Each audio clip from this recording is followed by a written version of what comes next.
This week, the Savannah Bananas took over Fenway Park, hit multiple home runs over the famous Green Monster, and had an in-game concert by the All-American Rejects. And the party animals swept the tailgaters. All that and more on this week's Banana Breakdown. Welcome to the Banana Breakdown podcast. Whether it's player interviews, weekly breakdowns of the games, or post-game live streams, we love to talk about all things banana. So 3 players got a home run over the Green Monster this weekend. Absolutely phenomenal for them. But before we get into that, we gotta go over the All-American Rejects. This was epic. So the All-American Rejects played an in-game concert in Fenway Park. The All-American Rejects came out of the stands, walked onto the field, and performed 3 of their hit songs, little snippets of each song, and the Bananas danced with them on the field in the middle of the game. Crazy. It was awesome. And then to make it even better, during one of the players at bats, it was Alex Ziegler, Ziggy. He was up to the plate, and as he's walking up, they're playing the song Swing Swing as he's walking up, and then they keep playing as he's batting.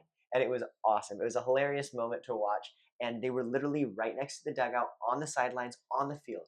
If he would have hit a foul ball right there, it could have been really bad. Yeah, it was hilarious. The All-American Rejects with their comeback tour, we've talked about this before, but they've been doing stuff that's so fans first, and that's the whole idea behind Banana Ball being fans first. And so Jesse Cole has mentioned their comeback tour where they're playing house shows again. It's kind of like they're going back to the people, kind of like they're an up and coming band again with this tour. And now they're playing in a game, in a Banana Ball game. It's a perfect union of their really taking their talents to their fans and doing unique things to really incorporate the fans and be there. And the banana, it's a match made in heaven with what Banana Ball is. Yeah, and so we've seen a halftime show before with another musician, but it was really short. So this was the longest one. It was probably like maybe 3 to 4 minutes, and it was really awesome to see. And I think that we could see more of this here in the future. So a really exciting moment for Banana Ball. But on top of that, they were in Fenway Park, one of the greatest MLB stadiums, and it's the oldest one that is in existence. And just the classic Green Monster, the field dimensions, there is so much nostalgia in that park, and I was shocked by how much it hit me as I was watching that game. Yeah, me too. And I was thinking about this, and I think that the reason why I have such a nostalgic feeling towards the Boston Red Sox. I did not grow up in Boston. I grew up actually probably one of the farthest places away from Boston in Washington State, completely across the country. But the Red Sox have always kind of viewed them as like my second favorite team, and I don't really know why. I was really thinking about it, and I think what it is because our generation, we grew Yeah. up, as we started to get into baseball, the game that we played was MVP Baseball 2005. Dude, I loved that game. Yeah, exactly. And what happened before that game? The Boston Red Sox won the World Series in 2004. And so what is that game all about? This, even the songs in there, there's that Dropkick Murphys song Tessie that's all about the Boston Red Sox winning the World Series. Uh, you know, I think that that's what it is. That's the sound. That is a song that is in my summer soundtrack. Me and my brother would play that game on the GameCube all night in the summer. We'd stay up late and just play season after season. And yeah, we played as the Mariners, but there was, well, he would play as the Mariners because he'd always beat me and he'd want his, I had to, I always had to play as the other team. Whatever, it was his thing and he was the Mariners. He had a whole season. I had to play as the other team because he knew that he would beat me all the time. So the Mariners would always have a winning record because I could only win every once in a while. I was not very good at that game. Anyway, even though the Mariners were always there, the Red Sox were the backdrop. All this to say, I know I went off on a long tangent there. Seeing the Bananas play in Fenway Park and bringing out these legendary Red Sox players, even though I'm not a Red Sox fan, it was really, really awesome.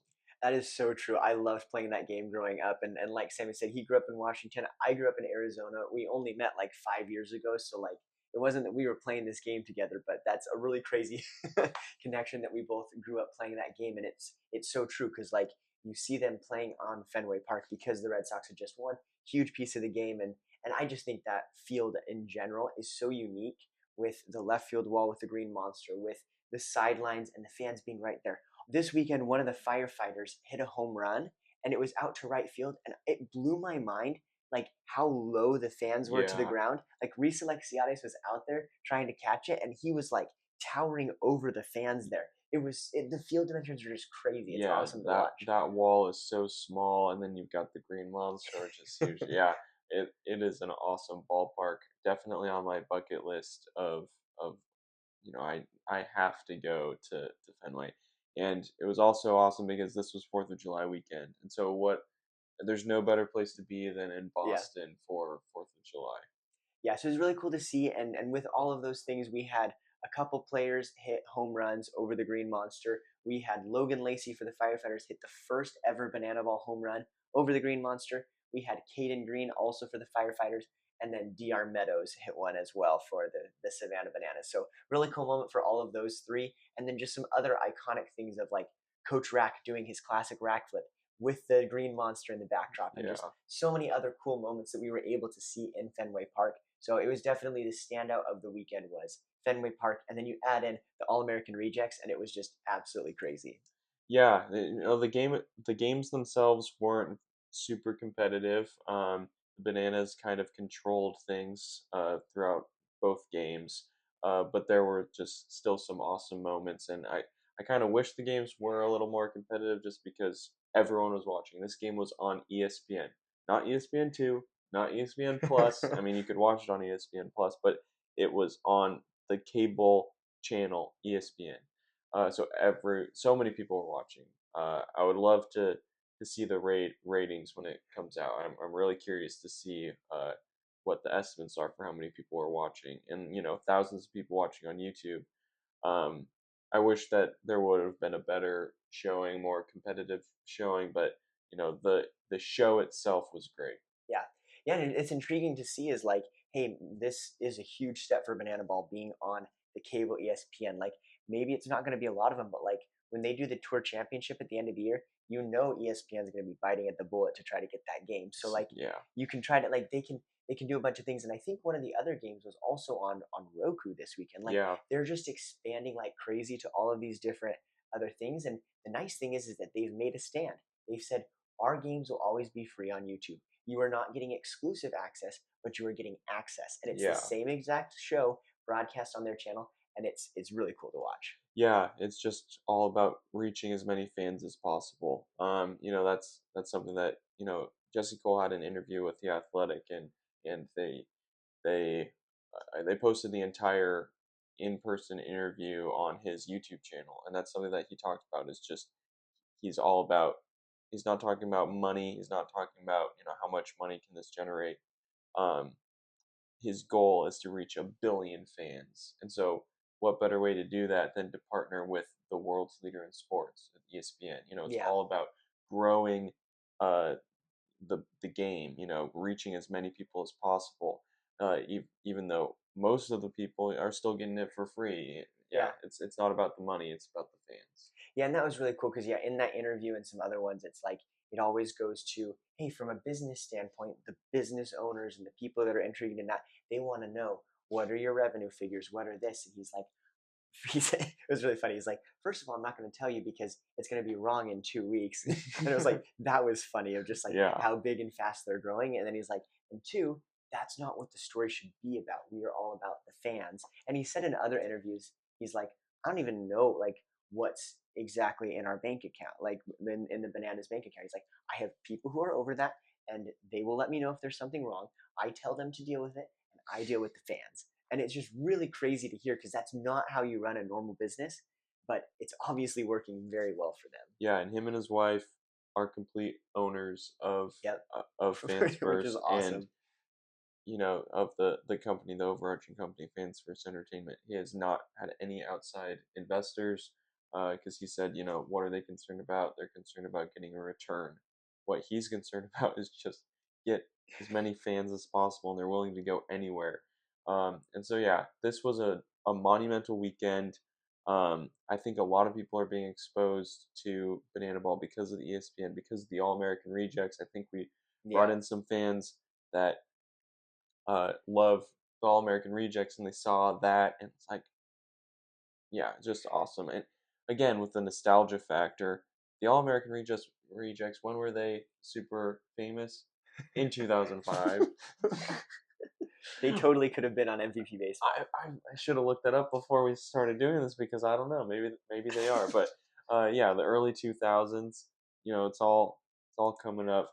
Wait, wait, wait, wait, Yeah, wait, wait. I have an idea. You just the classic baseball video games always had a great soundtrack. You make a banana ball video game, and it's the All American Rejects as the soundtrack. there you go. Yeah, yeah. All American Rejects, all the acts that have been in this season. That would be a pretty good soundtrack. You got like Russell Dickerson was there few games ago. Uh, yeah, Dirks Bentley, I think. Yep, yep. Yeah, there's some great acts. But yeah, this has been a great week, and if you're new to Banana Ball now and you just kind of stumbled across it, welcome, and I hope that you love Banana Ball. Yeah, and if you're new to it, we have on our other podcast talking about the game, one in particular that talks about the rules of banana ball because it's inherently baseball as the way that it started, but there's like 11 different rules that make it specifically banana ball, make it faster, make it more fun, more entertaining, and it's really fun to see where this is all going to go in the future.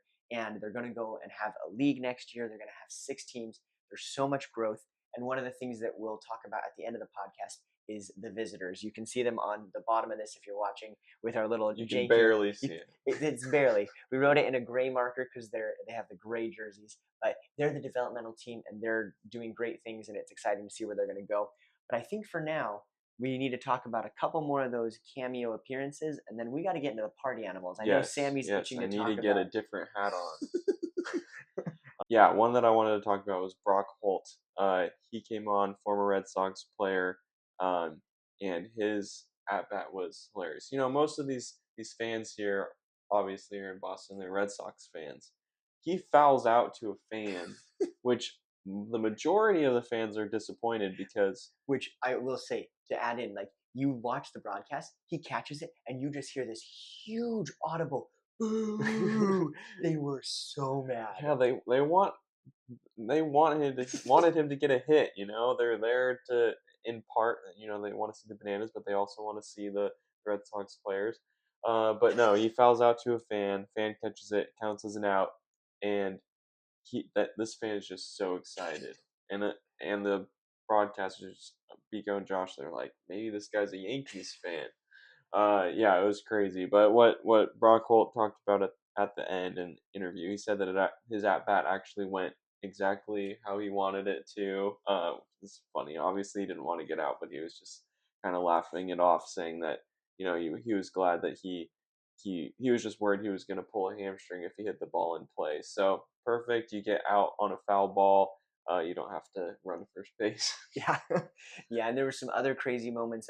Johnny Damon came up to bat from the 2004 Red Sox. They had Bill Lee, who is apparently this was on his 50th anniversary of pitching in the 1975 World Series, and so it was really cool to see him out there again. He played a couple of years ago for the Bananas as well. But just some really cool moments. They brought in, I think it was like 5 or 6 Red Sox players. Like Yeah. really cool to see all the people they brought in. But it was just a really good moment. I mean, this is Jesse Cole's hometown. He talks about his story of the fans' first moment that he got when he was the Red Sox bat boy at like 6 years old, and how that propelled him to think about these fans' first experiences. So he's got a lot of connections there in Boston, and so it's really cool to see all of that. Yeah, they even had Doug Flutie come out, who's That's not awesome. obviously not a Red Sox guy, but Boston College quarterback, Heisman Trophy winner in 1984. That was an awesome moment as well. Yeah, my favorite part about that. So he threw out the first pitch, and in banana ball, it's the first pitch that counts. So whether it's a ball or a strike, it actually counts towards that first batter. So he goes up there to throw it, and he like motions to the guy in the batter's box that's off to the side. He's like, "Hey, come on, come bat!" And so he throws it. It just nosedives in the dirt, and he's like, "One more, one more." And Jesse Cole says, "Fans, what do you think?" And everyone's like, "Yeah!" And so he throws it again, and he just keeps going until after 8 pitches, he finally gets the guy to make contact, and then it's a pop out. So he induced a pop out, helped the Bananas get the first out, and then they were able to win the game from there. Yeah, it was awesome. I hope that kind of becomes a trend going forward. Yeah, the first pitch that counts is super fun little gimmick that they start out with, and if you actually have these guys go up against batters, actually have an at bat, pretty funny. Well, I would like to talk about the party animals. Let's do it. I think it's time to change some hats. Yeah, get this. I love this hat. I really do. But it's been a hard season watching the Firefighters with 11 losses already. I mean, Sammy's just rotating now from a team with 2 wins and 11 losses to 32 wins and 18 losses. So, I mean, you're getting a Yeah, good trade up there. life's good as a party animal. Hey, life is good as a Savannah Bananas fan, too. I mean, look, we just passed the 50% mark. We're in the Yeah, win thing. And the Tailgaters, we're up and coming. I mean, we're losing a lot against the Party Animals, who are the best team in Banana Ball. So I think we're good with that for now. yeah. We're making it close, too. Party. Both games were close. That is true. So party animals swept the Tailgaters. Both games were very close. 3-2 actually for both games. They played in Lehigh Valley, Pennsylvania, home of the Lehigh Valley Iron Pigs. What a team. Yeah, it's been a fan my whole life. Great name. I love minor league baseball team names. We should start a minor league baseball podcast just so we could talk about those team names. Or we could do one segment. No, a whole podcast, a whole separate thing. No. Who knows? We'll see. Party animals, they win. So, yeah, both games are really close. Drew Gillespie, best pitcher in the sport, goes out and closes the game, both games, gets a strikeout to win the first game, and then Jake Skoll has a really impressive diving catch for the final out of the second game, and there you have it. The party animals swept the Tailgaters. We get it. The Party Animals win, yada, yada, yada. I gotta call out, though, Indy Stanley had an incredible moment. So he's out in right field, and he gets a pop fly, catches it, and there's a runner on third. Tanner Thomas tries to tag up and run home, and Indy guns it home just in time for a perfect tag, and they get him out, and that wins them the inning. And so that was a really big momentum swing for the Tailgaters. Really impressive moment. It's hard to throw someone out from the outfield, so a really impressive moment there for Indy Stanley. And ultimately, the Party Animals still came out on top, but Yeah. it was a really good showing for the Texas Tailgaters this weekend. Yeah, the party animals are just unbeatable, except for the 18 times they lost. But hey, look at that standings. Yeah, the one downside of this weekend, I thought, the games are great. The Tailgaters and the Party Animals, for whatever reason, their games seem to be really close, no matter what. The Party Animals usually get the edge, but Yeah. it's been a really close, tight series. But the one downside was both of these games, all four games ended up being at the same time. So the Bananas and the Firefighters were playing at the same time that the Party Animals and Tailgaters were playing, because they both played on the East Coast, and so they just ended up being the same time. And so it's hard to flip back and forth. The majority of people were watching the game in Fenway Park for obvious reasons, but the real great games were actually in Lehigh Valley, Pennsylvania. Yeah, and we've talked about it before, but like it would be really cool if they were even staggered by an hour, because that's happened a couple times, and it's really nice to be able to turn on one game, watch it till the end, and then you pop over to the other one, and it's the fifth or sixth inning.